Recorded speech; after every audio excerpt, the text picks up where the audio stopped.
let's begin to think as a collective. How can Zimbabwe benefit from the Zambia deal? And how does Zambia benefit from the Zimbabwean deal? And therefore we can, frankly speaking, ideologically speaking, Zimbabwe and Zambia coming together on the nickel deal and the iron ore deal, Zimbabwe and Zambia can produce and become one of the biggest steel manufacturing companies in the world over. We have the steel because we have the nickel plus the iron ore. What's missing on that equation?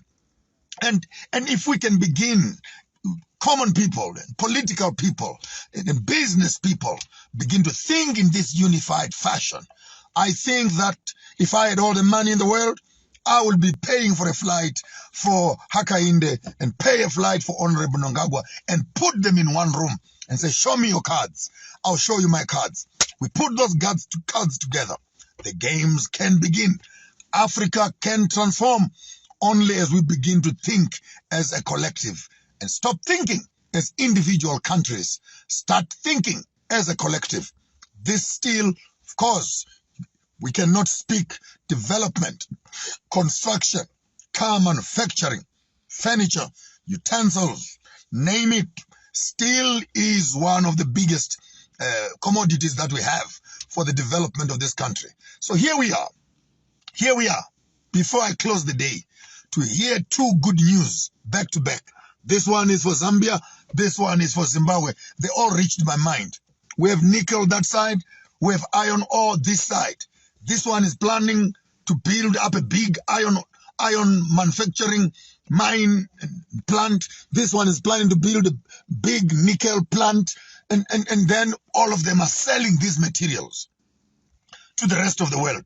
How about we start talking of how do we consolidate our resources so that as a collective we can begin to produce the final byproducts of our own raw materials. I've said it and I'll say it again. Every time you are exporting raw materials out of your countries, you are exporting your jobs and your industries and your manufacturing plants. Nigeria, wake up, wake up. Start processing, purifying your oil. Stop selling crude oil, barrel crude oil. That results in poverty. Start processing your oil.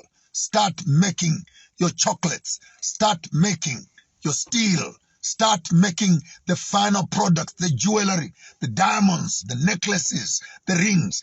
Go to Arwep. Go to Europe.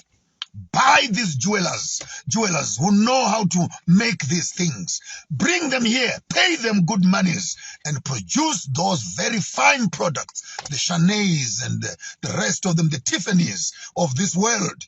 We can have those products right at our doorsteps. When our tourists come here, they must be able to buy these expensive jewelries and etc. at a wholesale price. For we have them in abundance on our local soil. So yes, good news for Zambia, good news for Zimbabwe in one blessed day. And we can begin to talk about the biggest manufacturers of steel in the world.